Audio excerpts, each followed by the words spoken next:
राजन देखो तो सही, लक्ष्मी क्रीड़ा कर रही है रज में, वहां के पवन प्राण प्रकाश आकाश में, फल फूल में, दूध दही घी माखन में।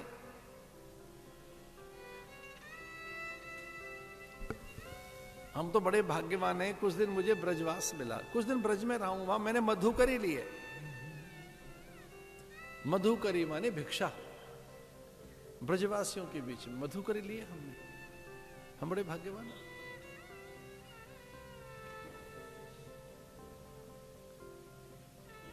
एक आध बार वहां के नंदोत्सव भी देखें, ब्रज का तो आनंद ही अलग है। तो वहां की मधुर मिष्ठान पकवान व्यंजनों में, गौरस में, गौधध में, छाछ में लक्ष्मी जी प्रकट हो गई सर्वत्र। क्रीड़ा करने लगे। तत आरभ्य नंद से ब्रज सर्व स्मृध्यमान। भगवान के आगमन पर सब स्मृद्ध हो गए, स्वस्थ हो गए, पवित्र हो गए, दिव्य हो गए। जब समाधि घटित होगी तो द्वेष जाएगा ही, फिर शोक नहीं रहेगा, ईर्ष्या नहीं रहेगी। भक्ति सिद्ध हो गई तो भगवान आ गए।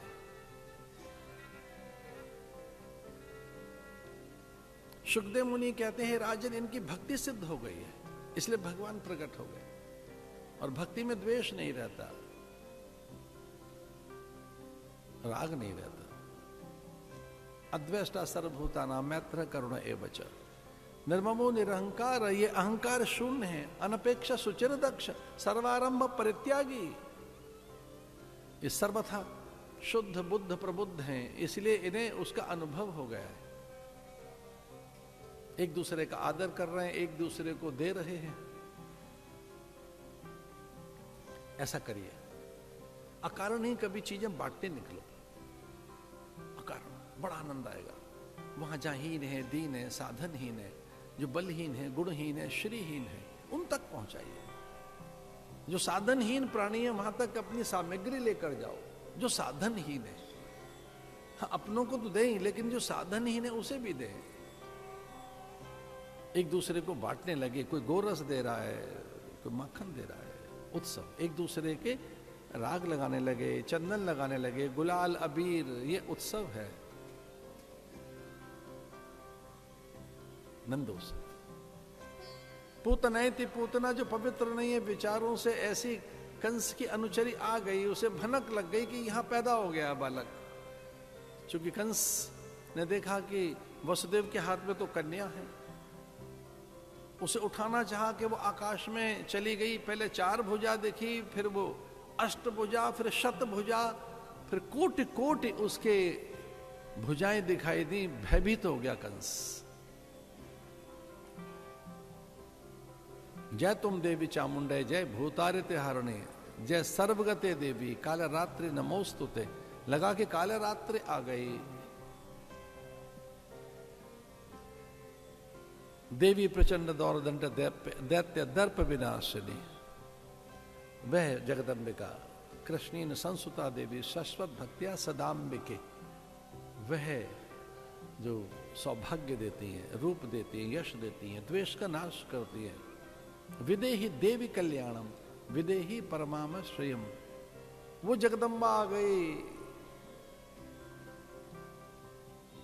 विद्यावंतम यशस्वंतम लक्ष्मीवंतम जन्म कुरु, वो जो सौभाग्य की देवी है, देवी जो सौभाग्य की है।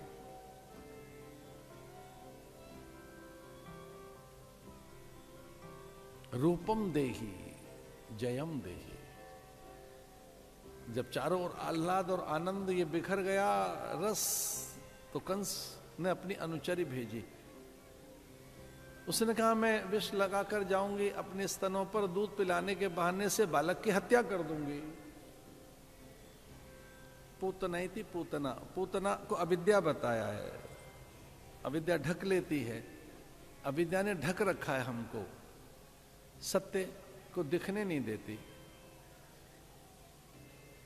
जो अनात्म है उसी को आत्म बताती है, जो असुचि है उसे सुचि बता रही है, जो अनित्य है उसे नित्य बता रही है, जो नश्वर है उसी को उसी में लुभा के रखती है।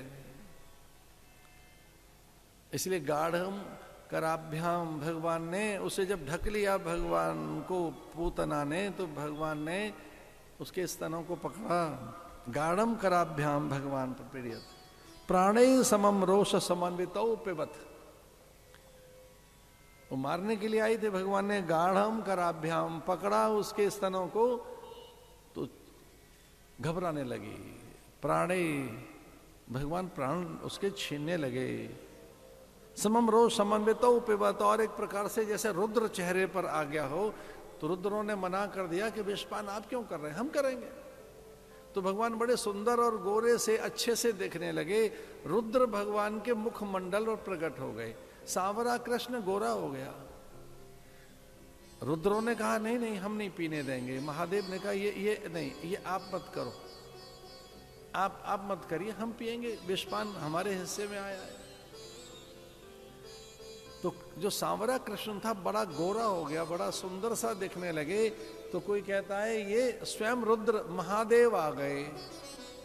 वैसे श्याम सुंदर बड़े सुंदर हैं, भगवान बहुत सुंदर है, भुवन एक सुंदर, सुंदर तो भगवान है ही, लेकिन कोई हमारे महादेव के बारे में पूछे तो वही परम सुंदर हैं। सत्यम शिवम सुंदरम।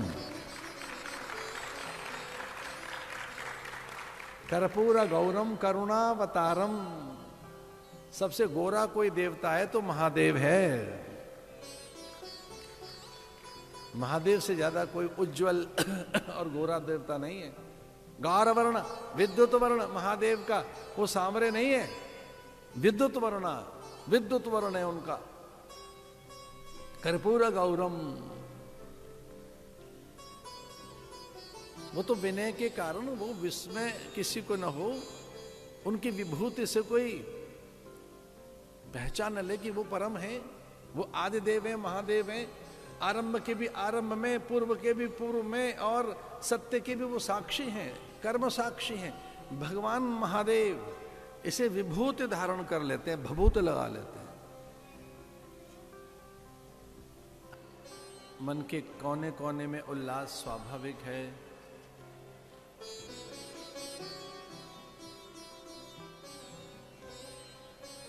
ये आनंदोत्सव, रसोत्सव, मंगलोत्सव, कल्याणोत्सव है। भगवान स्वयं उत्सव है। इसलिए घर में उत्सव करो। भगवान नित्योत्सव है। घर में रसोत्सव, मंगलोत्सव करिए, पुष्पों से घर सजाइए। भगवान जब से गोकुल में आए, परमानंद आ गया, अखंडानंद आ गया, नित्यानंद आ गया। लक्ष्मी ने कहा हम यहां से जाएंगी नहीं, वहीं वो क्रीड़ा करने लगी,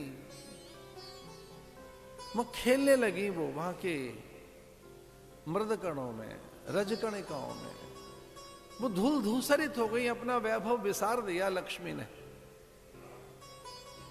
लक्ष्मी का जो अपार वैभव है, वो जो धन लक्ष्मी है, गजलक्ष्मी है, जो ऐश्वर्य लक्ष्मी है, जो राज्य लक्ष्मी है, जो महाराज्ञी है, वही साधु के पास भी आती है।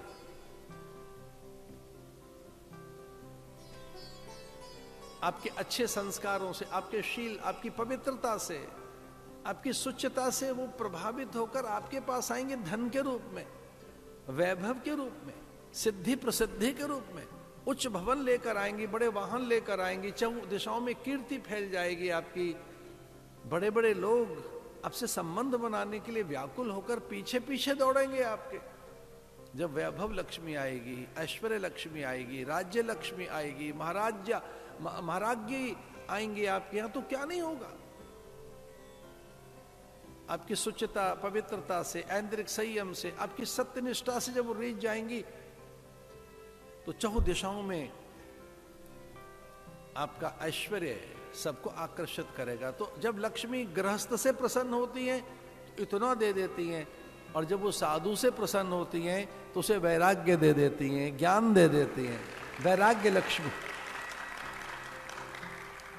उसे वैराग्य लक्ष्मी कहेंगे। साधु को वैराग्य दे देती हैं कि रंगले भंगले ये सब मन निकल जाता है। एक बार ये नाटक कर लो, फिर मन यहाँ से निकालेंगे। और इस तरीके के नाटक तो 30 साल से हम कर ही रहे हैं। एक को खेल बनाते हैं, खेल का हिस्सा बन जाते हैं, उस हिस्से के साथ खेल खेलते रहते हैं, खेल में से बाहर आ जाते हैं।